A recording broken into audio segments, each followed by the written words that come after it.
Pierluigi Piazzi, mais conhecido como Professor Pia.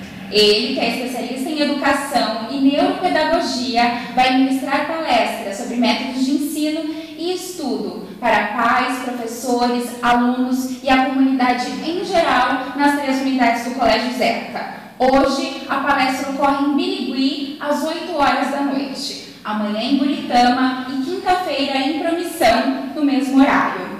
Bom dia, professor. Bom dia. Tudo bem? Tudo ótimo. Qual a principal mensagem que será transmitida nas palestras? Bom, a principal mensagem é que os pais, os próprios alunos, os professores façam um esforço muito grande para transformar aluno em estudante. O grande problema no Brasil é que todo mundo quer que o filho seja um bom aluno, quando na realidade um bom aluno não vai para lugar nenhum. Quem vai para lugar, digamos assim, um pouco melhor são os bons estudantes, são eles que realmente conseguem construir um país um pouquinho melhor. E, na sua opinião, qual o seu conceito de educação ideal e qual seria a melhor forma de empregá-la? A educação ideal, na minha opinião, é aquela na qual a aula é uma coisa importante, mas muito mais importante que a aula é o estudo pós-aula.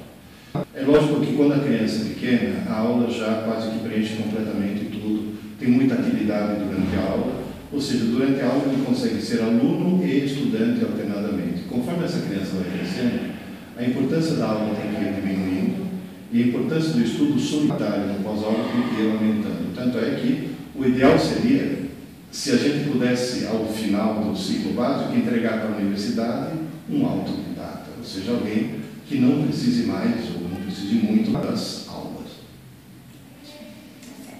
Então, como estudioso do sistema educacional brasileiro, como o senhor avalia a educação empregada nas escolas públicas e também nas particulares? Aqui nós temos um problema terrível. Existe uma forma altamente equivocada de gerir a pedagogia hoje em dia, que é adotar esse famigerado construtivismo. O construtivismo foi uma metodologia, foi uma filosofia muito bem intencionada, mas absolutamente ineficiente, uma coisa catastroficamente ineficiente, que faz com que as crianças não aprendam a ler, a escrever, a fazer contas, nem nada disso, e que felizmente já foi abandonada na maioria dos países do mundo, e no Brasil foi abandonada na maioria das escolas particulares, porque as escolas particulares construtivistas, lá em São Paulo pelo menos, foram falindo todas. Infelizmente, a pedagogia das escolas públicas quer insistir, até por motivos ideológicos, no famoso construtivismo.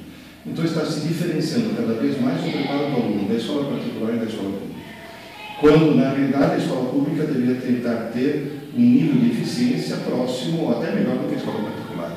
Não está tendo, ou seja, a diferença de, digamos assim, social, o abismo social está sendo aumentado em vez de estar sendo diminuído. Isso daqui é uma coisa muito, muito preocupante.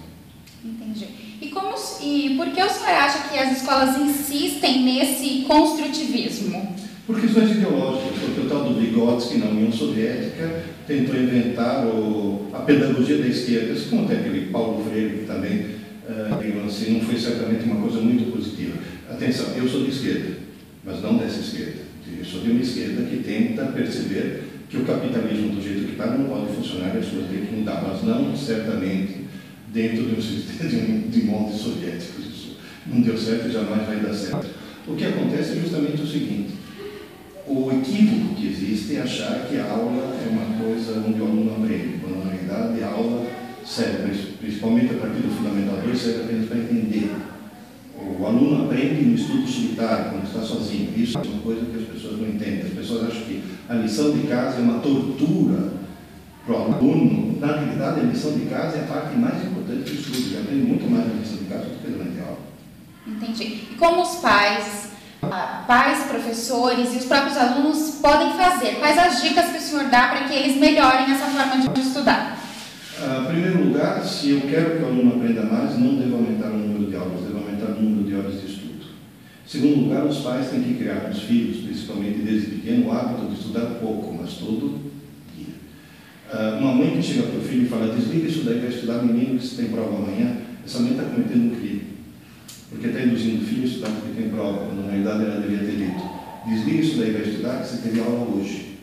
Ou seja, a aula do dia tem que ser estudada, não dia. Não estudar na véspera da prova, que é uma imbecilidade assim, absurda, e faz com que o Brasil seja um dos piores sistemas educacionais do mundo, porque no Brasil existe o hábito de estudar para a prova. A tal ponto que a legislação escolar brasileira está equivocada. Porque a legislação escolar brasileira exige que a escola apresente publicamente um calendário de prova e dizendo o que vai cair na prova. Então isso é induzir o aluno a dizer, meu, larga de ser trouxa, para que estudar tudo isso? Na véspera você tira a nota do mesmo jeito. Você vai esquecer tudo depois, mas você já tirou a nota, então larga de ser trouxa. Essa é mais ou menos a filosofia brasileira. Tá ótimo. Muito obrigada pela entrevista, professor. Imagina. Lembrando que as palestras são abertas ao público e ocorrem hoje em Birigui, amanhã em Buritama e quinta-feira em Promissão, às 8 horas da noite. Para participar, é só se inscrever aqui no Facebook, na página do Colégio Zé.